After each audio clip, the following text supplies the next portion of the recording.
विद्यार्थी मित्रांनो, आज आपण चालू करणार आहोत मराठीमधले आपण पाहणार आहोत आज भाषा. तर भाषा हा शब्द आहे तो या संस्कृत भाषेतून आलेला आहे.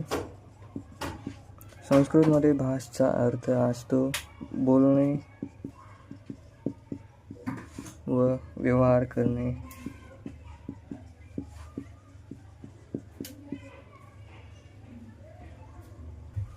व्यवहार करणे याचाच अर्थ असतो एखाद्या वस्तूची आदान प्रदान करणे. बोलणारा व ऐकणारा यांच्या दोघांमध्ये ज्या माध्यमातून आदान प्रदान केले जाते त्यालाच भाषा असे म्हणतात. तर भाषा म्हणजे आपल्या मनातील विचार, भावभावना, अनुभव व कल्पना व्यक्त करण्याचे साधन होय.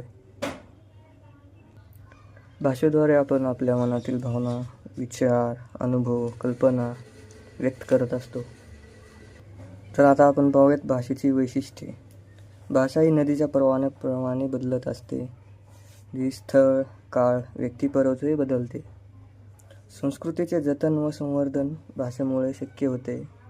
भाषेतील मूलभूत घटक हा ध्वनी असते. मानवाने जी आतापर्यंत प्रगती केली आहे त्यात सर्वात महत्त्वाचा वाटा हा भाषेचा आहे, कारण भाषेमुळे आपण आदान व प्रदान होते.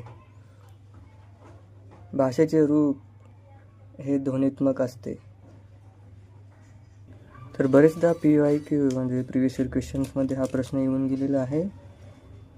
भाषा ही केवळ संवादाचेच माध्यम नाही, तर साहित्याच्या संदर्भात ती आत्मविष्काराचे सर्वश्रेष्ठ माध्यम आहे. तर हे विधान संपूर्णपणे बरोबर आहे.